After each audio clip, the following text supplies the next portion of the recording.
নমস্কার, আমি doctor Samima Jesmin Ali, obstetrician and gynaecologist. আজকে আমি একটা টপিক নিয়ে বলতে এসেছি, that is sudden intrauterine fetal death, মানে হঠাৎ করে পেটের মধ্যে বাচ্চা মারা যাওয়া। কয়েকটা টপিকসে, কয়েকটা হেডিংসে বলবো এই কথাটা। প্রথম হচ্ছে সাডেন ইন্ট্রাইউটেরাইন ফিটাল ডেথ, এটা কেন হয়? দ্বিতীয়ত, এটা হলে কি করা উচিত? তৃতীয়ত, এটা কি প্রেডিক্ট করা পসিবল নাকি পসিবল নয়?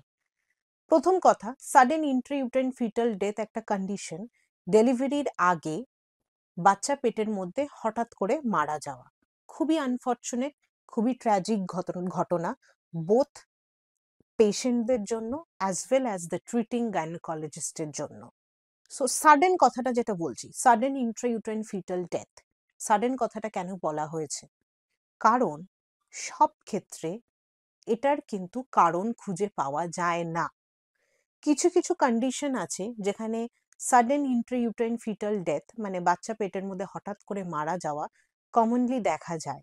যেমন হচ্ছে মাদারের যদি ডায়াবেটিস থাকে এবং ডায়াবেটিসটা যদি আনকন্ট্রোলড থাকে, বা সুগার লেভেলটা ফ্লাকচুয়েট করে, কখনো ব্লাড লেভেলে কমে যায়, কখনো অতিরিক্ত বেড়ে যায়।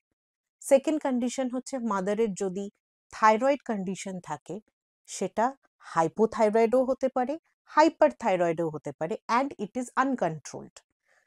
থার্ড কন্ডিশন যেটা হতে পারে সেটা হচ্ছে বাচ্চার গ্রোথ যদি কম থাকে, মানে IUGR, Intra uterine growth restriction, মানে হচ্ছে ওই টাইম অফ প্রেগনেন্সি, মানে অত মাসের জন্য বাচ্চার গ্রোথটা যদি কম থাকে, এবং মার শরীরে যদি কিছু ইনফেকশনস থাকে, বা মায়ের যদি অতিরিক্ত ডায়রিয়া, অতিরিক্ত ডিহাইড্রেশন, বা মায়ের যদি কোনো শারীরিক কোনো প্রবলেমস হোক, এইসব কন্ডিশনে, মানে যেসব অতিরিক্ত ডায়রিয়া, ডিহাইড্রেশন, প্রচন্ড জ্বর, এইসব কন্ডিশনে সাডেন IUFD, ইন্ট্রাইউট্রাইন ফিটাল ডেথ হতে পারে।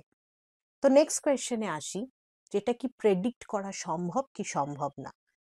নো, প্রেডিক্ট করা সম্ভব নয়।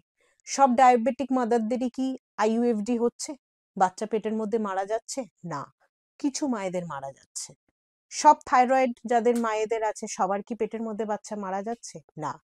তো সেজন্য এটা কখনোই প্রেডিক্ট করা সম্ভব না। বাট কিছু কন্ডিশনস আছে যেখানে ডক্টররা হয়তো বুঝিয়ে দিতে পারেন যে রিস্ক থাকে। মাদার্সদের বাচ্চার নড়াচড়া খেয়াল রাখাটা খুব ইম্পর্টেন্ট। বাচ্চা আপনার পেটের মধ্যে নড়াচড়া করছে কিনা সেটা কিন্তু কোনো ডক্টর, কোনো নার্স, কারোর পক্ষে বলা সম্ভব না। সেটা অ্যাজ মাদার আপনাকেই ফিল করতে হবে, আপনাকেই খেয়াল রাখতে হবে, আপনাকেই জানাতে হবে। কালার ডপলার যে আল্ট্রাসোনোগ্রাফিটা হয়, colour Doppler of umbilical artery, middle cerebral artery বাচ্চার, সেগুলোতে একটা হয়তো আইডিয়া পাওয়া যেতে পারে, কিন্তু এটা যে সব সময় বোঝা যাবে তা নয়। তো সেই জন্য IUFD, সাডেন IUFD, এটা খুবই ট্র্যাজিক একটা ইনসিডেন্ট, অবশ্যই ফর মাদার অ্যান্ড অবশ্যই ফর দ্য ট্রিটিং গাইনোকোলজিস্ট। সব ক্ষেত্রে কিন্তু এটা প্রেডিক্ট করা যায় না। এবার আসি যে যদি এরকম ঘটনা ঘটে তাহলে কি করা উচিত। প্রথম কথা, don't panic. I repeat, don't panic. যদি এরকম ঘটনা ঘটে থাকে তাহলে প্রথমেই যেটা করতে হবে, আপনার গাইনোকোলজিস্টের সাথে আপনি কনসাল্ট করবেন।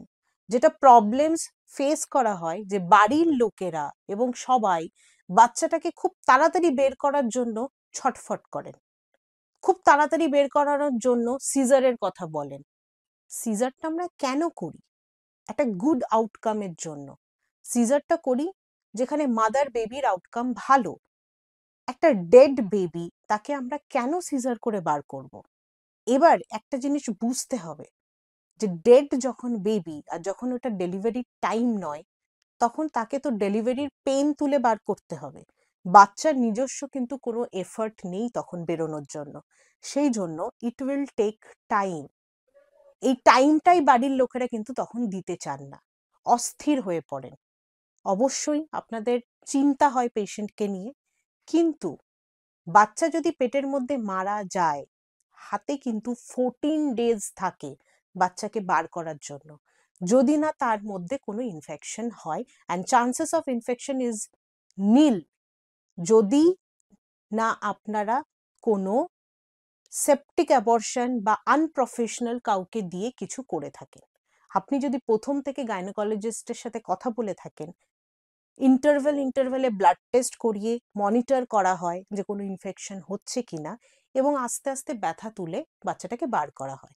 এবার এই ব্যথা তোলার ব্যাপারটা যেটা বললাম, যে বাচ্চার কিন্তু কোনো এফর্ট নেই বেরোনোর, অ্যান্ড জাস্ট বিকজ এটা তখন ডেলিভারির টাইম না, ইউটেরাস মানে জরায়ুটাও কিন্তু তখন কন্ট্রাকশনের জন্য রেডি না, ওষুধ দিয়ে কন্ট্রাকশন ইনিশিয়েট করতে হয়।